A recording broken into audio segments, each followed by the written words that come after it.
Hi folks, this is going to be a real quick video. I want to show you two things. One, this is the first video I uploaded, which I didn't add anything to it. I downloaded it from Facebook and I uploaded it to my channel. I didn't even publicize it. I uploaded it to my private list, and as you can see, they removed it. Terms of policies, this video has been removed. Terms of service violation, which is baloney.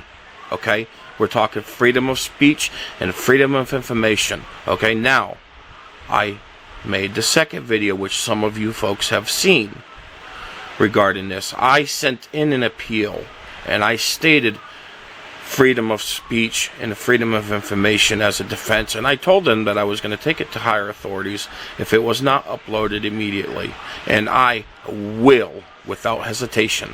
I'm not going to put up with this. They are stealing our right to speak our piece regarding the lies that they are laying out, and I'm sick of it. Now, this is the first time they've done this crap to me. They have never pulled this before. Okay, I have struck on some truth, and I'm venture to say they don't want it out there, which is probably why I cannot find the source of this video. And yes, I am very upset.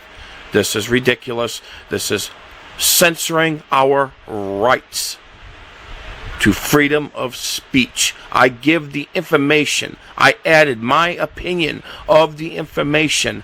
That's it. They had no right to remove this video. As you can see, this video has been removed. Inappropriate content. Inappropriate to whom is my question, YouTube. I highly suggest, YouTube, if you are watching this video, that you do in fact restore that, because I promise I will appeal it to much higher authorities if you do not restore it. Thank you.